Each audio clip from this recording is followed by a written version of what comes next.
Next item, item 2.1, Coromandel Bus Service. And there's a report here in our agenda, which I trust you've all read over the weekend. Yep. Shall I invite Alan up to... Yes. I think so. I think so. got To his the name at the hot top. seat. Welcome back, Alan. Was missed you. Pleasure to be back. Don't we even give you a seat? No. It's all right. Oh, apologies. I can squeeze in there, right? Just to meet. Yeah, so hopefully this report is reasonably self-explanatory. So it's really just picking up on where we've got to with respect to the proposed Coromandel to Thames bus service. So the work has been going on lately as a result of a public health forum, which picked up on a number of ideas, and I understand at some point there might have been some opportunity to link in with the DHB in respect of funding for a service, which is not actually the case. But it's also just to bring you up to date where we're at with the funding that the community board provided in the annual plan on an annual basis to contribute a TCDC share towards the provision of a public transport service, and really the flag for you that those initial cost estimates that we had, that 30,000 was based on, were, as it's transpired, quite unrealistic. And as you can see in the report, the $30,000 is not going to go very far, particularly now that we've been advised by Whangapoua as well that they are not prepared to put any subsidy towards it at this point in time. They are prepared to re-look at it on the basis of proven need for the service. So what I've done in this report is to really just identify 4 different options, or 5 different options in the report for you to have a look at. I think probably the underlying thing is that this whole proposal was initiated by representations to the community board from people in the community. And we saw that again earlier on with the public forum. The lady who came and spoke to the public forum before. So it could be argued that the community board and the council have fulfilled their obligation in respect of providing the funding that they thought was going to be sufficient to get a service underway. That has proven not to be the case, and obviously significant other funding is going to need to be sourced from externally. We don't know where that might be. So perhaps it might be time that the board said to the people from the community that, well, perhaps they need to be doing a bit more work, possibly in conjunction with Kilda, who already provide a community bus or a community van on a pre-organised basis. So get the community organisations perhaps to be working directly with WRC and hopefully Whangapoua to see what the options are going forward.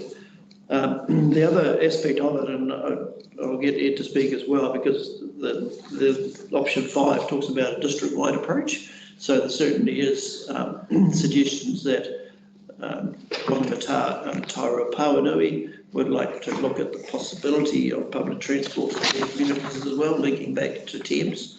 And of course, the ongoing Thames connected service that is going to have to be reviewed going forward, because that has a finite term to the contract with the operator of that service. So I was just talking to Ed before, so he's got a little bit of an update on option 5 in terms of that district-wide approach and where there's some potential to pursue that a bit further.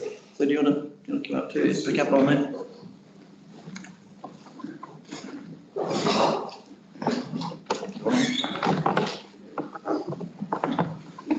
Good morning, board. Morning, Ed. Hey, Ed. The current situation on a district-wide basis is that Coromandel and Whangapoua community boards have both expressed the desire for a bus service to serve the communities. As Alan mentioned, we've discussed this with Whangapoua, who are a primary funder of these services.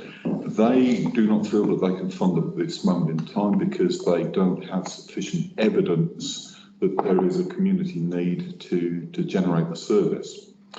In addition to this, the Thames Connector service is still in a trial period and needs evidence to basically finalise the trial so that it becomes a permanent service recognised by Whangapoua. In order to get this information together, I've been speaking with the Regional Council about the need for public consultation on all three services. I'm currently finalising or discussing the questions that are required to give the best evidence to both the Regional Council and the Whangapoua, with the intent that we go out to a public consultation over the Christmas period. The idea being then that information will then inform the Regional Council in developing a business case for all three potential services. That's basically where we are at the moment. Yeah, it's been an interesting and frustrating process. It really has. It seems that we can't quite catch up with the ball, doesn't it? It's not been helpful sometimes by politicians sticking their noses in instead of leaving it to staff to sort out either. But what do you reckon our chances are, Ed? I feel like we're trying to breathe life into a dinosaur. Do you think at the end of the day, if we spend this 30,000 and we do the investigation, we're going to come up with a strong enough case to justify it?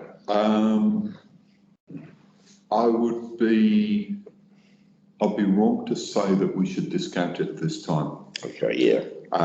It's a desire for the community that the service is established. Whangapoua have also expressed a similar desire. Talking with the Regional Council, they believe that there are options. It may not be that it's a daily service. It may not be that the actual service is profitable. It may require subsidy. Because we don't have a definitive statement on potential usage, we can't actually make that decision at the moment. So my feeling is the first thing we need to do is we need to gather information on potential usage, what the community as a whole actually wants, rather than individual people presenting to the community board, and work from there once we have that information. Yeah, I guess you're right. I'm sorry, Jim. We shouldn't discount it without looking a little bit further. I think when we do that consultation as to what the community wants, they should also be asked, what are they prepared to pay? Exactly, yeah. They need to know that, if they want it, it's going to cost. But yeah, okay.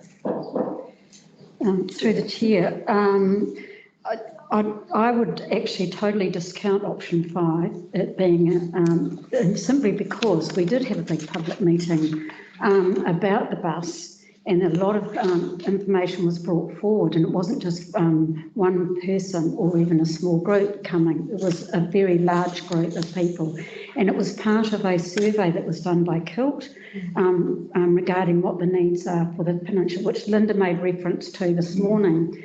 And this board had put this $30,000 towards it. Now, I've spoken at length with Dennis Tegg regarding this, as have the group who brought this up. It is quite unique for Coromandel, this bus service that we're talking about, and that's why I say it's different from the rest of the district, because we take in Colville, we take in the Thames coast as well. So that then incorporates the Thames connector bus, is what we were looking at, and extending that.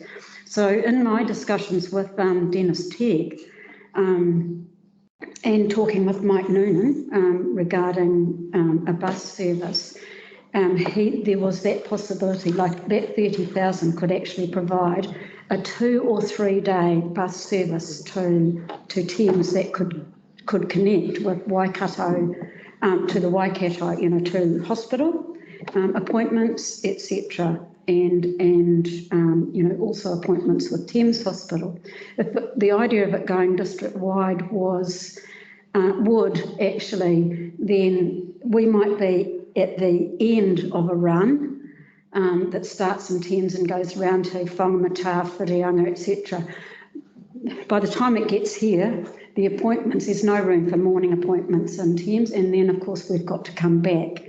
So we wanted, and the group requested it, and the board supported at the time that it was, this was looked at on an individual basis. Yes, so that's, I really want, on behalf of the group, or the large group, and even this board when we talked about it, that we would look at it in that way and do investigations, which we have done, about providing that a service that was for this community, but included, as I say, the Thames coast, right down to Tararoo, of picking up people and dropping people off.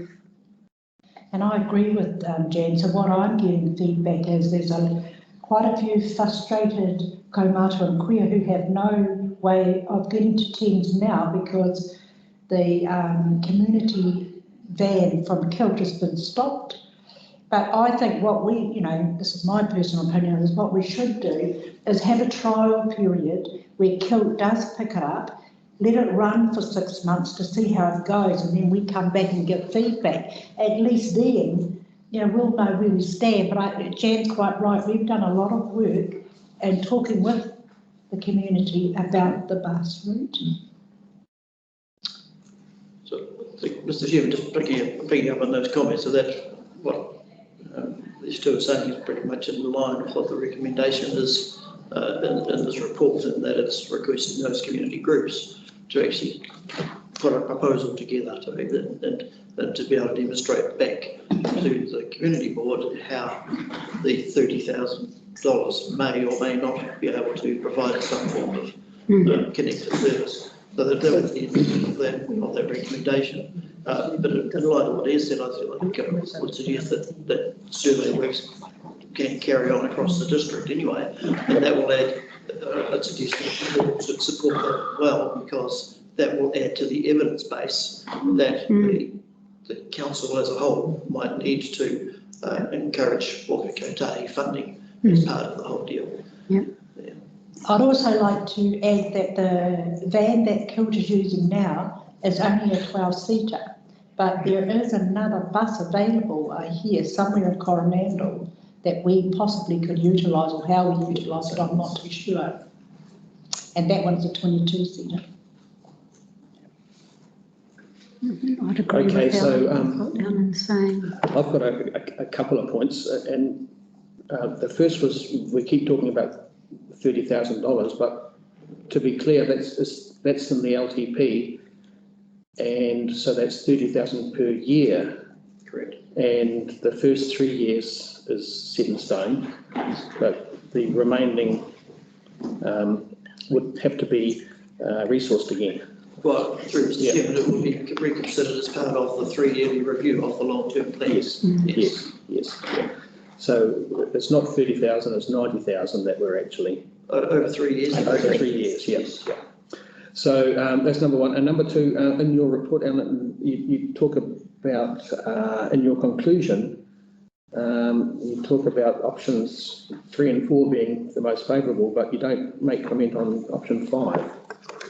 So what were your thoughts on the district-wide approach? Yeah, through Mr. Chairman, at the time of writing the report, I wasn't aware of the work that Ed's now referring to. That's why I sort of stayed silent on that, because there was no detail around how that may or may not happen. We now have that thanks to Ed's good work. So I would certainly suggest that if you are looking at the resolution, that the board at least notes that there will be a district-wide survey exercise undertaken over the next few months in relation to public transport. So if we go down the route of Jan's using Kilt or another bus, you're aware that would just be with local funds. There's no WRC funding, there's no NZTA funding. It's just out of that 30,000 per year for the next 3 years. And it doesn't involve the commuter service in Thames because that's only valid until June next year.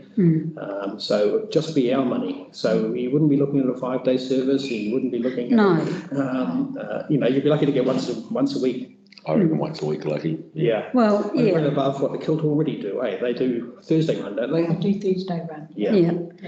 No, I think like with talking with Dennis, like I don't, and we had that discussion about, that it was and that they do finish, but he felt that it could still be ongoing, like they could still continue to support and bring it into the connector service that they do ongoing. Yeah. So there he said don't necessarily rule out that WRC can still have input and money. So, but That's I mean, a little bit different to what I pretty much rule that out. we went to a couple of bus meetings in Thames. Yeah. That's a little bit different to what was voiced in those meetings. okay, My reference to politicians have sometimes muddied the water. Staff do very well with. So your consultation area, that comes at a cost. That would come out of this 30,000 as well? The intent, Whangapoua Community Board have provided $10,000 for consultation and research. The intent would be we would use that 10,000, some funding from this, and utilise our own systems as much as possible to reduce costs. We can do online surveys, newspaper articles and radio reports, and that would be, if you like, the sort of initial public consultation.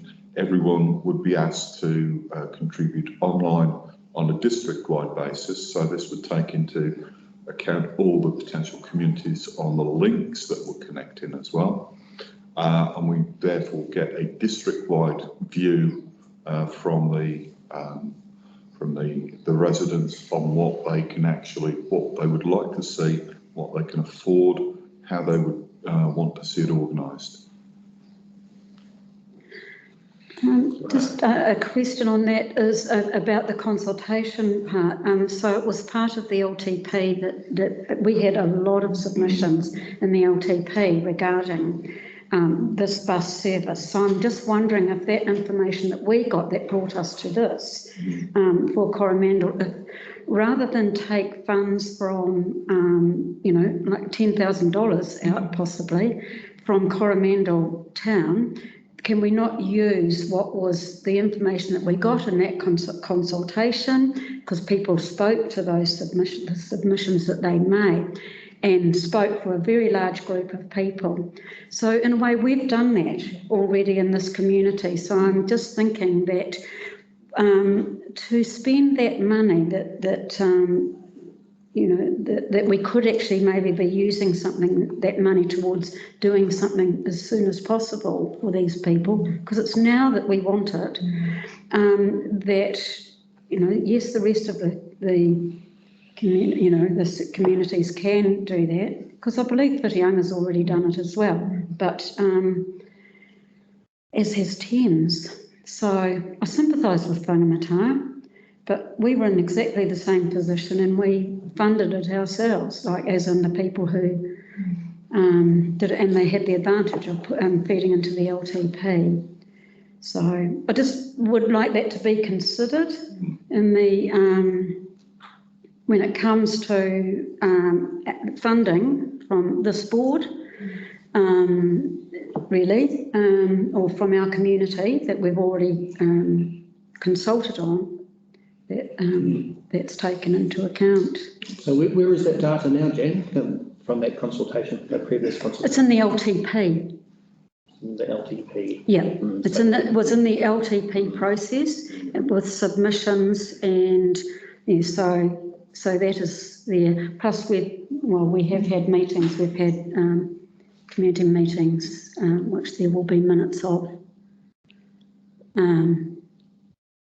Which brought it to this point, brought it to the point of it coming to the table and us saying, well, yes, we support it as a local thing, and that's where the $30,000 came in. So to to put more money into what has already been done, and time is moving on with no results except, well, no, that's not right. There has been a lot of result in these reports, and it's fantastic. It's really good. But I think we need to be separated out from the other communities as regards that process. So what the Whangapoua Community Board do is entirely up to them, but if we can coattail onto it and provide some evidence to give to Whakakotahi and the WRC, then that can only be a good thing, I suppose. And Jan's made you aware that we've already had an LTP process, and there may be some data that may be helpful for you in there as well. I can certainly research that. Dean, Peter, Dean. So you've got a hand Yeah, through the chair, I just wasn't sure about a comment made earlier. So there was some comments made around sharing with the rest of the district may make it a lesser service, or the timings may not suit for travel down the Thames coast. But I suppose it's a question for Ed. If the district-wide approach does look at a reduced service, not daily, then with those days when it is operating, would they still be of the standard to meet those timings? Or is that just unknown at this point in time? So there still would be a premium service, but it might only be 1 or 2 days a week rather than having to do it with print. Right. Yeah. So you're talking about a staggered days, perhaps, for different areas? Okay. Yeah. Okay, that's a different thing. Yep. Yes, at the moment, the discussions we've had with the regional council have established that they don't feel that a daily service is economically viable.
just not the space, capacity, resources or anything like that to get something underway in the very short term. Hence the way that I've worded that suggested resolution is really to go back to the community organisations to work with WRC and Whangapoua to come back and say this is how we might be able to provide a service, which might start sometime next year, next calendar year. I think I know that one. But it would have to follow appropriate processes to be able to get to that point. Yeah, and I agree, it does have to be, we have to do that properly and safely. And talking to Dennis, he feels that could happen, still happen. So I guess it's about maybe, I'm happy to go and keep talking to Dennis and just finding out a little more. With greatest respect to the elected members, I've already said it, Alan. Staff need to do it, not the politicians. It needs to be driven at Yeah. officer or community level. Hence, Sure. again, hence the suggested resolution is, I am certainly saying in here that at this point in time, we, the community board, should back off and take it back to the community organisations to actually put their thinking caps on really and talk with WRC if necessary to come back to the community board with a proposal that they think might work. So it's taking the burden off the community board and the council in terms of progressing it, putting it back to the community, and then seeing what arises out of that. But it would have to come back to this community board and council before anything could happen. There we go, Alan. Yeah, so I'm hearing that, but the resolution doesn't address Ed's idea about consultation. No, I would suggest if the board wished to, that at this point in time we could add a fourth point to the resolution that simply says that the board notes that that there is going to be a district-wide survey undertaken, picking up on the suggestions that were made before, but do not want any of the community board's budget, because that is being paid locally by the local ratepayers, to be used for that purpose, if that was what your wish was. Does that align with what you were saying? I didn't think it was. I think yours is a little bit different. That's what I'm reasoning. The issue is that the only Whangapoua has provided funding for this consultation. There is no funding available from Thames for their own community bus service. So, if necessary, we will find funding for it from other sources. That's all I can say at this moment in time. But the fact is, if all three communities wish to have their community bus services either provided or continue, then the Regional Council in Whangapoua have basically said that this consultation needs to occur. And it's beneficial for this board if the consultation leads to some kind of funding. yes. So personally, I don't have any objection putting some funds into it, but I certainly wouldn't like to see our small nest If I may, eroded even smaller just through. Through the chair, if I may suggest an option. At this moment in time, we are still discussing with the Regional Council on what the consultation needs to be. We do not have a clear indication yet about the costs of that consultation. It may be that we can fund this from existing roading budgets under the investigation budget code. If that's the case, then that could reasonably be done, because it does form an investigation into this matter. It's something that we need to be able to have clear indication on the actual costs, which we don't have yet, because we don't know what the consultation requires. So this is very much a case, it's being developed as we speak. This is the reason why I wanted to speak and advise you of this. I don't believe that it conflicts with the resolutions that have been put forward by Alan on the need for additional consultation and investigation. It just broadens or indicates that the community board want to be included in district-wide consultation as part of that process. Yeah, well, I think Alan's resolution as it reads probably is broad enough to encompass that. Yeah. All right, so is there any further discussion? I'm just wondering if perhaps there can be some sort of slight separation then from what Alan's put forward, and with that we have the bus service for Coromandel. That is a separate thing, just in terms of like people are willing to pay for the bus. They don't expect it to be run for nothing, which Kilt does at the moment on the Thursday, right? It's a community service that they provide. But what we're talking about is a properly run service. And I don't think that Kilt would be, they might be the proper provider, but they would need an experienced driver, et cetera, in terms of the safety, et cetera. So I'm wondering if we can somehow separate that out from this that we're putting forward, because it is a need, it's an immediate need, and has been for a long time since the buses stopped coming here. And the problem has grown rather than diminished. I hear what you're saying. I mean, this resolution means that we're going to have another report in February next year. So nothing will happen for the next 4 months while this is being worked away and the problem still lingers. So your concern is that we're not doing anything now. Yeah. But I don't know that we can use the funds in an improper manner. There is a procedure that has to be put in place in order to access it. So and this is a free option. I think we have to stick with procedure, unfortunately.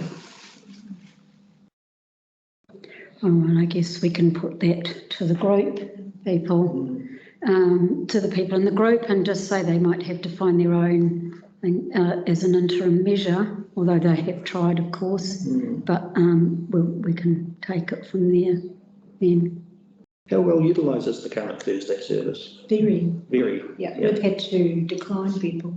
Right. Yeah. So I think Mike is looking at restarting it up again, but it means that we'll only have to have 6 people in the van because of the distance and so on. And I'll be putting a lot of pressure on Mike to start it up again, especially with Christmas coming up. How sensible do you think it would be to take a different approach and award a grant on an annual basis instead of going down this path to Kilt to provide a better service? Yeah, I think that's a great idea. I think what we should do is that we are a small community, and it would be nice to try it. Like Jan says, there's a lot of the community have done a lot of homework around this transport, and they've walked the streets, they've talked the talk, they've sat outside the full square, and so we've done all that. But I'd like to see it start up really soon if we can. If we could find some money somewhere else to support Kilt to do that, that would be fantastic. Then you'd be able to know how it's working. We can give feedback. Well, this is what's happened in the past 3 months. Is that an option now that you could come back to the board by February with? Yes, it is, Mr. Chairman. Again, that's what number 2 is part of the resolution, the suggested resolution is all about. If that's what the community group, if that's the conclusion that the community groups come to, then they need to come back to the community group with that as the proposal. Yeah. Okay. What do you think, Kim? I think that sounds like a really good solution for everything that's been said this morning. So if Kilt have been running it free. No, they charge. They do charge? But it's mentioned free and it didn't sound right. It's run on a koha basis. It's not a fee or a charge. Okay. So if Kilt started running it on a charged basis? It would require a licensed driver with a P class to be able to drive passengers. Well, that's the difference. Wouldn't that be a good safety? Well, we have volunteers that do it at the moment. Okay, so if that's requiring a different service, I think we need to separate the two, like Kilt from their community, what they do. Yeah. And then this would be another thing. So it would be looking at a contractor, take Kilt out of it, I guess, at this, you know, not to use a name, but Kilt could be somebody who could provide it, so could Coromandel Adventures or whoever. I think it's about looking at going to the group, like Ellen says, the group find their solution, and then they come back to us. And I think that's the way it should work. It's the group that knows who needs it and how, and that sort of process, and come back to us maybe for assistance in areas that. Well, I think that we look at the interim, you know, until such time as, you know, next year when you know, maybe your survey's done or your consultation is done and completed, but, you know, we need something now, however that is, and so we'll start from there, I guess, so separate the two things now, And maybe it should be done, the likes of Air New Zealand are going forward now that you need to be vaccinated and. Or have a test 72 hours to, beforehand. Yeah. Well, that will be, I mean, that'd be a provider's responsibility, so. I would like to reiterate what Linda was saying about her son who is autistic. So I know of 4 local members who have disabilities who catch the bus from Thames to come back to Coromandel to stay with their families. It gives them independence catching the bus, and then they catch the bus back. Now that's for them, that's been stopped. Okay. Yes, sorry, just through the chair. It sounds as though you're looking at the proposed request from Ellen to put back to community organisations, but at the same time you're also requesting that Ed continues to look at option 5. And does that need to be recorded? I don't believe it does. I believe that that survey is a roving survey, so that's an operational matter. It's going to continue anyway. The survey will continue. It has to support the Thames and Whangapoua initiatives. Yeah, but we'd be very interested to hear the results. He wants a free bus ticket. He wants a free bus ticket. We can contribute to that with the knowledge that we have already. You know, we can be supportive of that and help it, because, and I agree, they'll be in the same boat as we are probably, but we're just a little further along regarding that. So I'm really supportive of Whangapoua and whoever else wants to do that. Okay, so we've got a resolution there. Do we have a mover for that? I'll move it. What is it? Well, hang on, what's the resolution? What are we, what's our... on page 11 of the... As it reads there, I'm moving it, but if it's additions or alterations, it's fine. Is there any further discussion? No? Do we have a seconder? hang on a minute. So what do we... Receives the Coromandel report, request the local Coromandel, okay. It doesn't make the wheels spin straight away, but no. But it just gives Ellen time to talk to other or somebody. I don't know if it's Ellen or not. Somebody, time to try and work out a way that we can get some extra funding from these external organisations, and they've said that no, they won't give us the funding because there's not enough data to support the business case. So the next few months we'll be trying to work out whether we're going to go down that road or whether we can go locally. Yeah, but that resolution also allows those local community organisations to come to us with a That's what they think is the right viable thing. So we should get an answer. That's broad enough to encompass the fact that they may be able to apply for a grant to provide a service of some level within the boundaries. It's $576. 30,000 is $576 a week, so that might be enough for a pay and a bit of R&M. Yeah, it's only not much. Just for clarity, and as the public may want to watch this recording as soon as they presented, you might like to read the resolution out. Read the resolution? Okay, so the suggested resolution is that the Coromandel-Colville Community Board receives the Coromandel Bus Service report dated 21st of October 2021 to request the local Coromandel community organisations with an interest to further investigate the provision of a public transport service between Coromandel and Thames in collaboration with Waikato Regional Council and Whakakotahi, which is NZTA, and request the outcome of the investigations to be reported back to the Community Board for further consideration. And the next opportunity for that is the 15th of November next year, as this is the last Community Board meeting of 20. Make it February, not November. Yeah. February. Oh, yes. 30th of November is a workshop. So the first opportunity will be 15th of February. Yeah. Okay, so that's the resolution. We have a mover. Do we get a seconder? Aye. Yep, Jean, all those in favour, please say aye. Aye. Against? Carried. Thank you. Thank you. Thanks, guys. And Hard work. It's a tricky one, eh? You and I can go, that's Lots of fingers.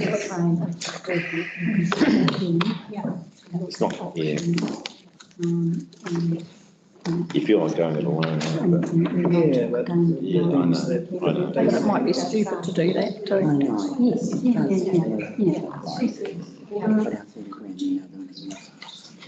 It yes. does. I'm not sure. I totally know. Rightio, so the next item 3.1, this is to do with the reclassification of the water treatment plant sites. We have Nicole online. Hello, Nicole. Good morning, everybody. Morning. So I'll take it as read for the report. It's already been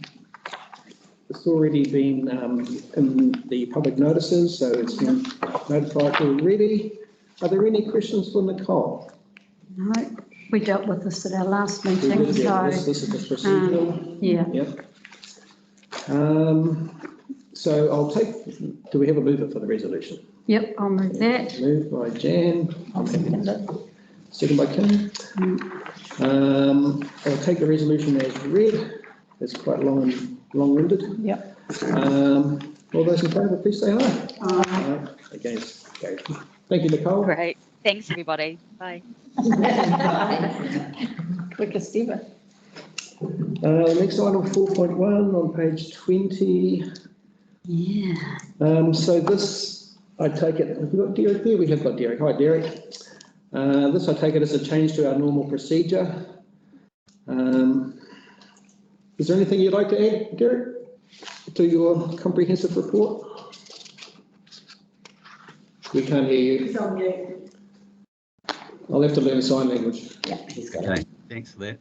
As you can see, there's not a lot of opportunities identified for Coromandel-Colville, but certainly for some of the other eastern wards, there's certainly a large array of sites. So I suppose the way that we're trying to manage this is trying to get the biggest return for council for the sites, but also remove uncertainty for operators. Now we've looked around the ward, and there have been some sites that have been operated on previously, but they've generally handed in their licence and identified that there's not a lot of economic return for those sites. So discussion with officers has identified that perhaps Sandy Bay, that's never been sought before, there might be an opportunity there. And so that's for the board's consideration. Or perhaps if you do have other sites, maybe bring those forward now for a discussion. I would add, though, that if you do raise any other sites, we'd like the opportunity to check them out to make sure that all due diligence is done and that those sites are okay to offer for a commercial licence. Yeah. Would that delay this item then if you had to do another report?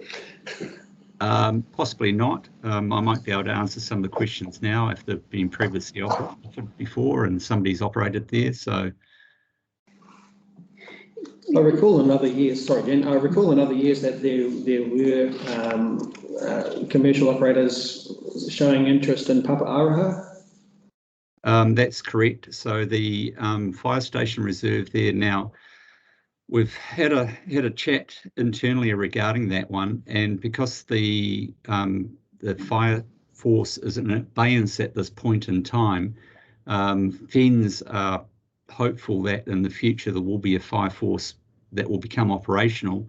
If we offered that site as a commercial licence, then if the fire force becomes operational again, that would put this license or a license at risk at that location. So that's why we haven't actually offered that. We think that the fire force should come first, and if they come and operate and they're able to operate in that location again, then perhaps the discussion could be had with FENS in terms of the operation of a license at that location. Does that make sense? Yeah.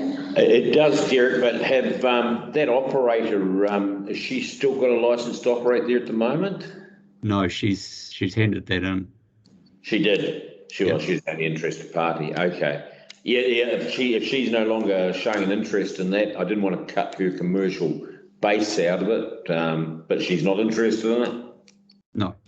Okay, that's fine. I think she's working it out with the incorporated society that's been set up for the Papa-Araha Fire Station Preservation Society Incorporated. Okay, so but she's not dependent on us to give her a place there. She's doing her own side deal. Well, I think it was decided that she couldn't have it there really, but I thought we gave it to her. For special, We did. yeah. Well, it was up to the fire force at that point, I think, because they owned the lease or something. And they do want to preserve it for that. That's what the whole incorporated society is set up for. And I think that they've let her be there for special occasions. Yes. No, if Derek tells me that she's not interested in doing it, then it doesn't matter. We don't have matter. to be involved. It doesn't matter. No. Okay. Yeah. The Sandy Bay one, Derek, is that on? I can't sort of work out where that is. Is that on the foreshore at Big It's a Sandy? map at the end of the report. Sorry. So it's that reserve area, you know, there's a big, long rectangle reserve area on the housing side of Sandy Bay. Yeah, so it's that one. it is that. And then it's the big kind of frontage on the opposite right side of the road. Yeah. Yeah. Yeah, I mean, So for further information for Sandy Bay, what we're suggesting is actually there's only really room for one license. It could be either a food or an activity license. If it's an activity license, such as the hire of kayaks, etc., then you would locate it on the beach side of the road. Whereas if it's a food or a beverage operator, then within the realms of the reserve on the landward side of the road. okay. Anyone have any other ideas of where a commercial business might operate in our little patch? Yeah, just one. Derek, was there that same operator that was at Papa-Araha, didn't she have a site at Shelley Bay? Was there another site there? So there was a site there. There's a very small strip of Esplanade Reserve in front of the camp at that location.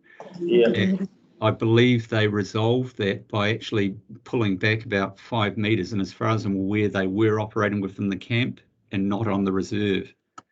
So they didn't have to seek a licence from us. Okay, no, happy with that. Thanks, mate. So Derek, the Long Bay Motor Camp have a little pop-up caravan. Is that an internal matter between that operator and the licensee?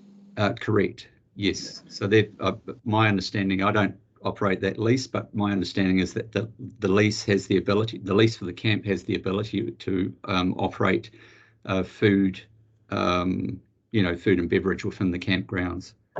So there's nothing to stop Papa-Araha or Shelley Bay Motor Camp or any other commercial operator doing the same thing within their Possibly own? not. It depends upon the terms of their, I suppose,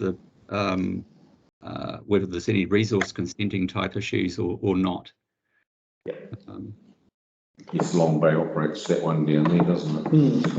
Yeah. They've set up fairly permanently, really. The best burgers in town. Yeah, and position. Okay. I want to ask Derek a question while I've got him here anyway before we. You want to deal with this We'll first? finish this one first. So the resolution is that I won't read it out because there's pages and charts and things, but it actually reads, receives the reserves available for licensed commercial operators report dated 19th of October 2021 and approves the following proposed sites available for licensed commercial operators, and we're looking at Port Charles, Sandy Bay for a food, produce and activity site. So do we have a mover for that resolution? I'll move it. Move it, and then I'm happy to second it. All those in favour, please say aye. Aye. Against and carried. Thank you very much. And you have a question for Derek? Hey, Derek, while I've got you, nothing on the order paper, but hey, listen, when I came into this meeting today, I looked at the state of the lawns out in front of the building, and you could bale hay out there, you really could. And you go down to Samuel James Reserve, and there's dock plants growing up there. And when the contractor does mow, he's blowing grass all over the road and blocking the drains. And it's really actually, I've had complaints for a couple of months now, but it's just coming in here today and seeing this lawn. It's just a little bit rough around the edges. In fact, it's rough right to the middle, really. So just bring it to your attention. Yep, noted. Thank you. We are in conversation with the contractor about that, a constant conversation about it at the moment. So, okay. As way of explanation, they've moved into the district. They're 3-4 months in now. Yeah. They're a new contractor. They've never operated here before. We knew there would be some teething issues. Unfortunately, the teething issues have gone on slightly longer than anticipated. They have been hampered by, I mean, it's not an explanation. We're requesting the contract to be delivered, but they have been hampered by COVID. For instance, some of their equipment and kit is not all arrived. They've got a senior manager who's locked up in Auckland at the moment, and they are down on some personnel as well. And some of their methodologies aren't able to be properly employed. So, look, it is noted. I appreciate your patience in this matter. We're speaking on a daily basis, basically. Derek, I have every confidence that you are, and I have left it for a few months too, because I knew they were a new operator and it was a bit wet and things like that, but it has just been ongoing and the complaints are coming in. So yeah, please. Leave it with you, mate. No, but at the same time, if you are receiving them, please forward them on and we'll try to address them or provide a suitable answer. Thank you. Okay, mate, you'll start getting emails. Thank you. From us. Yeah. Thanks, mate. Okay, thank you. Appreciate your time. Rightio, we'll move on to item 5.1, which is page 32, the Coromandel-Colville work programme. It's me and himself. Hi, Bruce. Mr. Hinson, how are you? Nice tie, Bruce. Good morning. Yes, good morning, board. Happy to take the report as read and answer any queries. We are having some challenges, as we've discussed previously, around COVID and supply of materials and availability of contractors, but the team are working hard, trying to do what they can. We've just got quite a long lead time on a number of things, which I'm sure will be no surprise to the board members. But yeah, happy to answer any questions. Are there any questions for Bruce? Well, Bruce, I wanted to bring up about the street sign, directional street sign round the roundabout on this part of the program. So I'm just wondering if you've made any progress with that. Not at this stage. Sorry, Jan. I don't know if you talked about it with Ed. I wasn't on the line the whole time or not, and I tried to send him the email over the weekend and it sat in my drafts folder, so apologies that I was late getting that to Ed. So he only received it first thing this morning. So I haven't even talked to Ed, so he probably didn't have any chance to even look at it or do anything. So I don't have an update is the short answer. Okay, so just on that though, we have had discussions before about that signage and it was going to be looked into. So I'm just wondering, had any thought or anything gone into it at all? And Can you just refresh the boards what your issue is, Jan? It's about changing back to the old yellow. It's about changing that signage that comes into town from what it is to what it used to be, but less loaded and maybe more in line with our heritage and with our lampposts. That's why I've mocked up that idea, because it's something that as you drive into town, it just stands out as being unattractive and not in keeping with the rest of the town. And when we did the roundabout and that went in and we did that corner, it was one of the things that was going to be done at the time and hasn't been. So it would be nice with Interested Christmas to coming hear up. opinions from the other board members on this matter, just to make sure it's a consensual. So I can't even picture what's there at the moment now.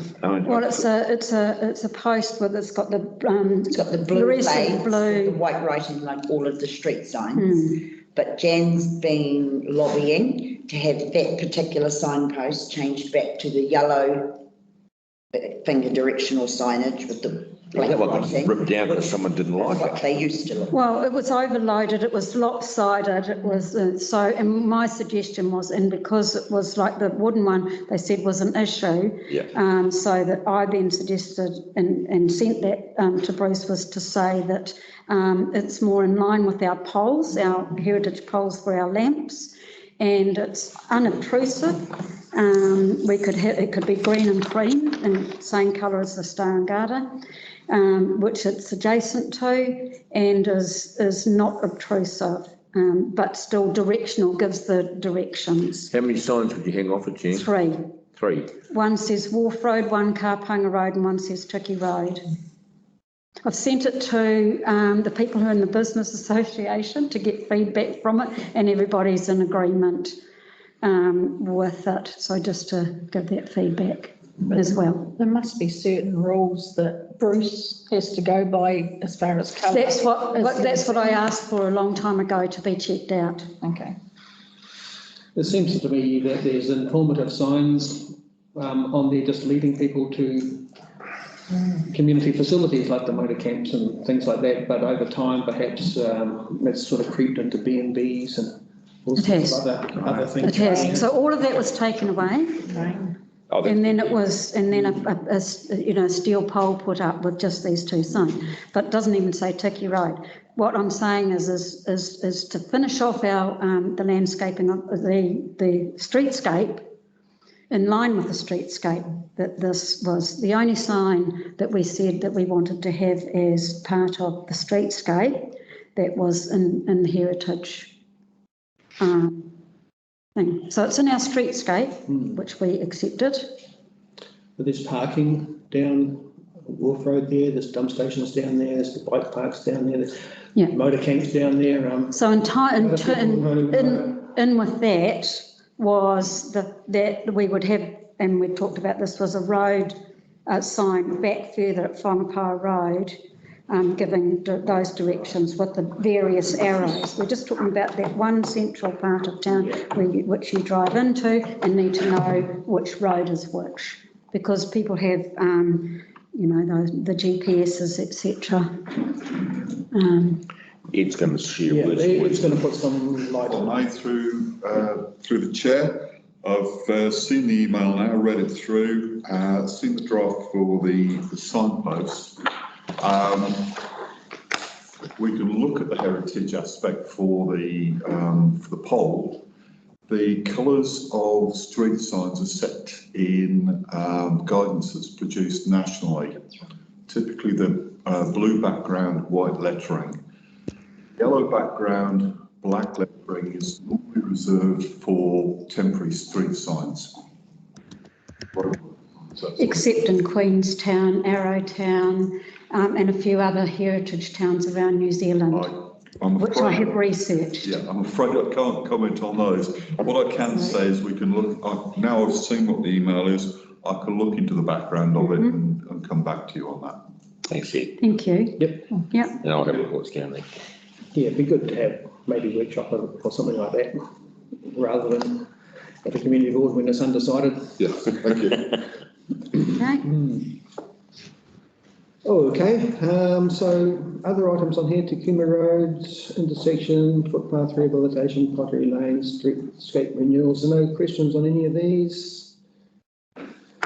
All seems straightforward, just delays really, isn't it? There's just delays on different things. Yeah, that's correct. Through the chair, there's a couple of the statuses which should have been changed to the top one, Takuma Road. Actually, that should have changed to red, obviously because we've got quite a bit of a delay there, just trying to work through that land issue. But apart from that, it's predominantly those delays that we've talked about.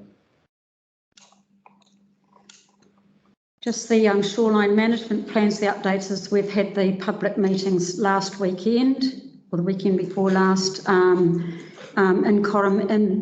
Thames and in Coromandel and in Colville. We had a fantastic turnout in Colville and got some good feedback. The Coromandel one was very, very poorly attended. Only 3 people came because they didn't know it was actually on. It was only by word of mouth that they found out, and so it was badly advertised.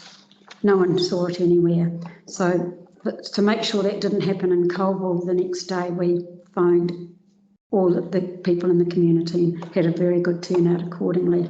But anyway, gave the feedback that that it was badly advertised or badly communicated.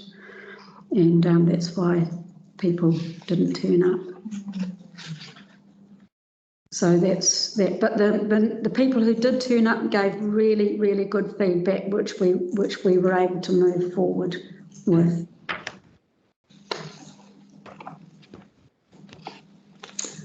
So nothing about the Sugarloaf development you wanted to add? Fast track application was lodged on Friday. Yeah.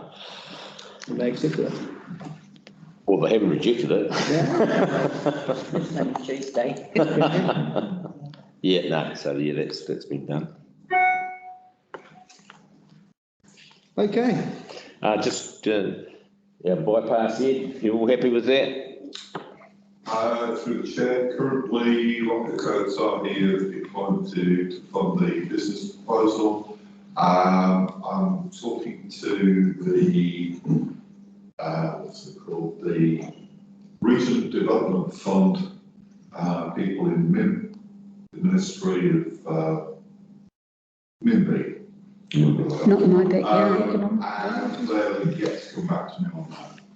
I mean, we're not surprised by what we could take, but it was worth a shot. It was worth a shot, but yes, through the chair, it was unlikely that they supported it. Yeah, it's okay. Thanks, Ed.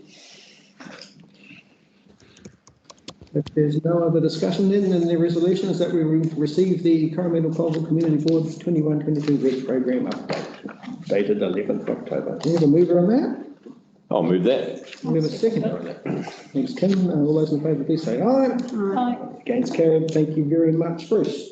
Thank you very much, Board. Cheers, Bruce.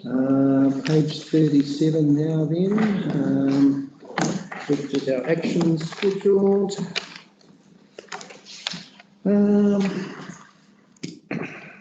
Pretty much take that as read as well, I think. Anybody have anything they wish to raise about these topics? Just one of the ones that we were going to talk about was, we're going to have an informal meeting about was the one about the Pottery Lane. We were going to try and have an informal meeting with. I think George is organising. Yes, that's been handled through the roading department. Okay. Yeah. Thank you. So all those parties will have an opportunity to meet with roading. Okay. Potholes been done. So if there's no further discussion on the action schedule, I'll move that the Community Board receive the action schedule report dated 18th of October 21. So I'll move that. Does we have a seconder? Yeah, I'll second that. Thank you, Jan. All those in favour, please say aye. Aye. Against, carried. Thank you very much. Which takes us to members' reports. I'm happy to kick that off actually. I think I've attended council meetings and meetings about the bus park down in Thames, the bus service I should say. I've had communications with members of the public, mainly about the dog park, but also about the loss of use of a swimming hole in Titiki Street. Popular swimming hole for locals, used to go down there, but access to the stream is across private land, which is now being prohibited. So just be aware that members of the community are looking for places to swim in the stream, and had a brief discussion with Bubbles about this, and there seems to be access on council land, Victoria Street, and Whangapoua Memorial Forest up at Albert Street. So just be aware that people may ask you, where can they swim now? That's the options that we come up with. Is the one up Also- Whangapoua Road still available? Whangapoua Road. At the Ford. Yeah. I haven't swum there for years, but Yeah, I was that gonna say, that used to be our that's swimming where hole. we went 40 years ago. There is a lovely swimming hole down at the beginning of the raised track there, which is totally accessible as of right. You go down from Rings Road into the entrance to the raised track, turn left when you hit the creek, walk along the bank. Great swimming hole there. Okay, that's all publicly accessible? Yep. They can park on your front lawn? No. Because council left a ditch there. Yeah. And, okay, so there are other options, and that'll come to light as people go looking for these things. Very hard when people have always done it. Yeah. Yeah. And then they're not able to, same as the dog thing. And because they come about through discussions on the Facebook page about the dog park, I just wondered whether we should recognise the speakers this morning and maybe have a discussion or work out what we might be able to do to take those concerns on board formally, where do we go from here kind of thing. We do have a designated dog exercise area down Wharf Road. Apparently it's not ideal. And it's also part of Kerikeri, which is designated for treaty settlement. So it's not an area that council would be willing to spend money on readily. We do have another couple of options, perhaps with council land down Hauraki Road, around the waste treatment plant area, or there's the Memorial Forest area there as well, which was brought up today. Memorial site I can see as being slightly culturally insensitive with perhaps the RSA, but maybe worth a conversation with. Does anyone have any other ideas about where we could go? I mean, in the short term, with the beach access being closed a little bit later on, coming closer to summer, that's going to exacerbate the problem. In long term, when we do develop Sportsville, which is not that long term anymore, is it? Once we get our bypass. A lot riding on that bypass here. I'm just wondering about Tucks Bay, although I know that's going to be an issue from something like the 20th of December through to February, but... dogs are prohibited. Yeah. At Tucks Bay. For a reason? Being a dog. Right, fair For enough. the fact that it's a campground. No, but it's only a campground. Certain periods of the year. Yeah. Yeah, that's what I'm saying, from the 20th of December, I think it is, through to mid-February or something, over the school, that time. Just thinking about the next item. I know, you're going to be same, looking, and same, you'll just be setting them up for another. Yeah. I actually like Peter's idea, and it does depend on that bypass, about looking at where the current rugby ground is located. That there's going to be a reasonable sized piece of green land. Yeah, it's all fine. It's out there. Yep. And close to town, so I'd like that. And I think it's only fair. I mean, the sports fields that are there at the moment came about as a request from the community, a vision a long time ago. We can't have people just come now and take that vision away from other people, but we are happy to provide a place for those dog walkers. And I think that, Peter, your idea could be a goer. It's too small for a decent sized sports field, but good for something like that. I agree, John. One of the comments about the designated dog exercise area is that it gets a bit soggy. But over summer, that shouldn't be as much of an issue, should it? No, I wouldn't think so. So the other thing then would be that they were concerned about it being safe, and so that's a matter of some kind of fencing. I'm just wondering how feasible it would be, maybe if Bruce is online, I'm not too sure, to put some kind of temporary fencing around the bollards, just some sort of barrier. You get that plastic fencing. Yeah, I don't know what that would look like. It'd be cheaper to send the dogs to dog obedience class, I think, and get them thrown. But anyway, yeah. Yeah, I don't think that's the issue. Well, my thought was that they don't need the whole of that area. Mm. And a lot of them walk their dogs, they walk the bank closest to the mangroves because it's the highest point. And if we fence, say, 20 or 30 metres in straight line, that's a huge big area. There's plenty of parking. That's not used for anything at the moment. No. No, but I think long term, Peter, we can incorporate that idea of yours into that whole picture.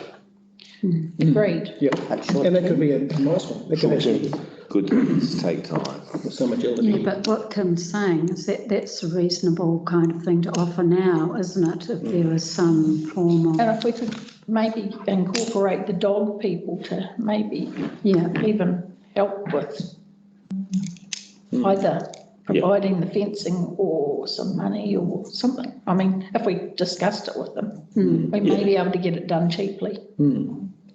And satisfy. And reasonably quickly. And satisfy them over the summer until such time as the other permanent fixture is available. Good job for Bubbles, that. What's that? Walking the dogs? Make use of your registration money. There was quite a strong approach to this morning. And there are fellow concerns. And I think doing nothing's not really. It's not an option for us. So, unfortunately. And we have discretionary funds. If there was something that was needing funding, that it could be brought into play. Well, let's look at it. Let's look at it. Yeah. See what we can do for the dog. Would you like me to? Thank you very much. That's what we need. Might be a good job for our new district manager. Start off at the top of the dog. Something easy for him to start off with. Kim, did you have anything you wanted to? Not really. I'm being pretty quiet. Thank you. Jean? No?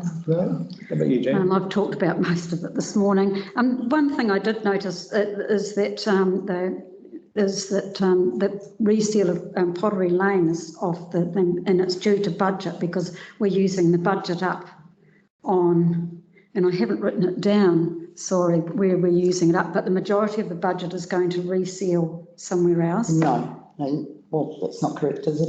It's that we're short on budget. Could you explain the Pottery Lane West ceiling discrepancy that we have? I'm not saying it's because of that, it's because, but it is one of the things that's taken into account. Right, if I may through the chair, Pottery Lane West, this was originally meant to be, this year it was going to be footway works and this got swapped over. Pottery Lane West, the ceiling, because we're applying a seal to it, it creates a waterproof area that we need to basically design both curb lines around the edge, drainage systems to accommodate the water and the seal. The funding for it is a community board fund, so it's not reallocated to other areas.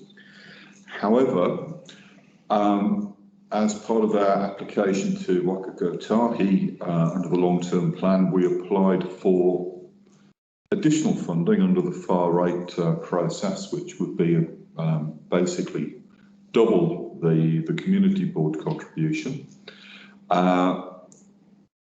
The Transport Agency has basically declined that funding. They are they're declining a lot of funding basically because of budget constraints.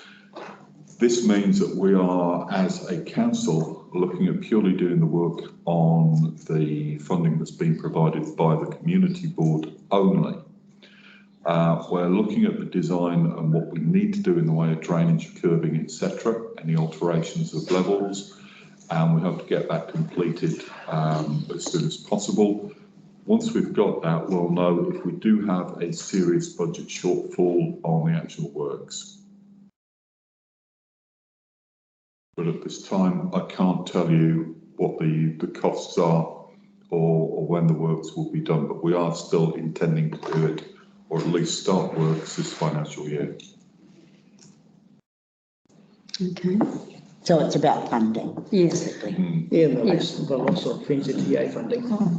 right, yeah, okay. It just seems such a pity because, you know, with summer coming up, and it's such a mess down there. It's where our visitors go. But anyway, yeah, We might not have any anyway. no, it might not, but I Thank mean, you, even Betty. for the locals. it's Thanks, not- Ed. Did you have anything, John? Or- Members Did you have anything report, finished yet? No, yeah, I have finished, thanks. Members report, no, I talked to a few groups this, recently. The most interesting one was Whangapoua. Talked to them for a little while down at St John's Ambulance Station. Left there a fully signed up member of Whangapoua. As was Karen.